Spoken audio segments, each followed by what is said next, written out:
As Bobby arrived in South Africa, he was greeted by the warm African sun and the wide-open plains of the savanna. The golden grass stretched for miles, dotted with acacia trees and the occasional baobab tree.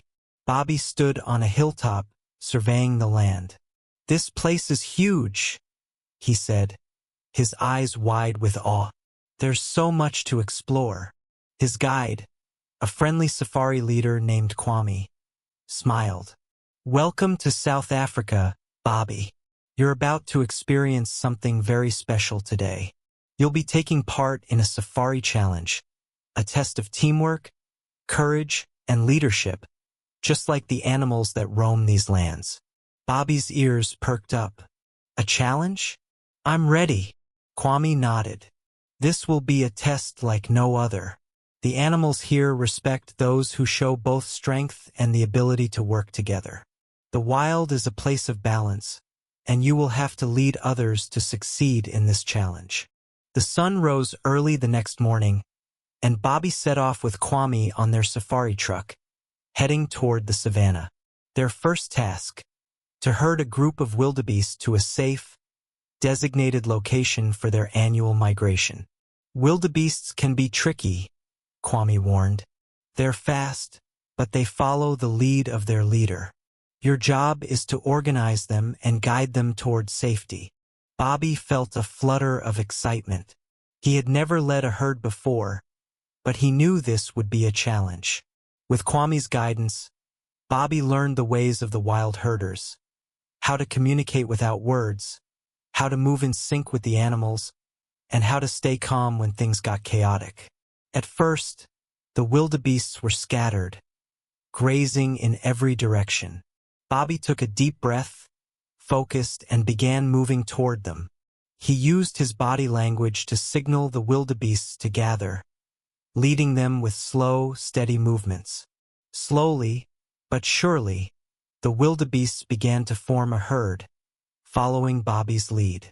They moved as one unit, their hooves thundering across the savanna. Bobby felt the power of leadership in his paws as he guided them toward the migration route. As the herd reached the safety of the watering hole, Kwame clapped Bobby on the back. "You did it, Bobby. You led them with great skill and patience." After the success with the wildebeests, Bobby and Kwame moved on to their next task. They headed deeper into the savanna where they encountered a group of majestic elephants feeding on the tall trees. The task was to help guide the elephants through a designated area safely. "Elephants are the gentle giants of Africa," Kwame explained, "but they can be unpredictable, especially when they're young or involved. Your task is to move them through this area without disturbing them." Bobby, now feeling more confident in his leadership skills, approached the elephants carefully. He noticed how the elephants communicated with each other through rumbling sounds and body gestures, and he decided to imitate their movements. The elephants eyed Bobby at first, their massive ears twitching. But when Bobby moved calmly and respectfully, they began to follow him, their trunks swaying gently. Bobby led them through the thick grass, making sure they avoided the nearby thorns and muddy patches. After some time, they reached the safety of a vast waterhole where the elephants could drink and bathe.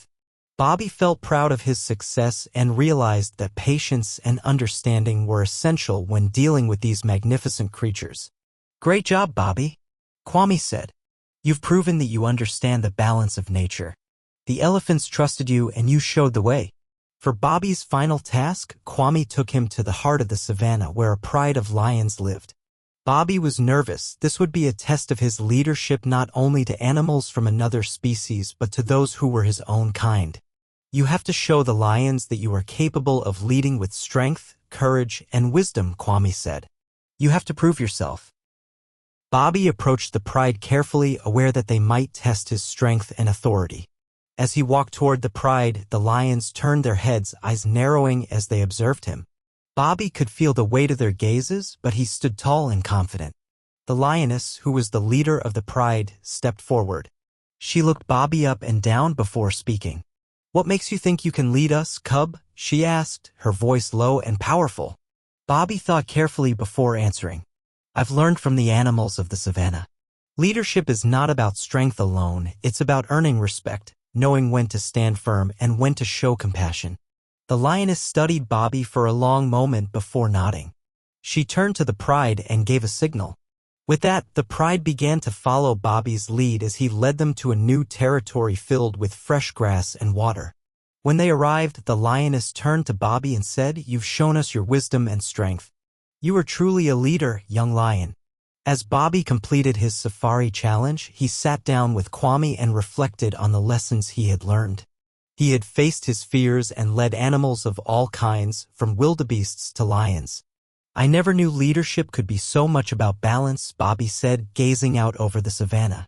"It's not just about being strong, it's about understanding the animals around you and respecting their ways." Kwame nodded in agreement. "That's right, Bobby.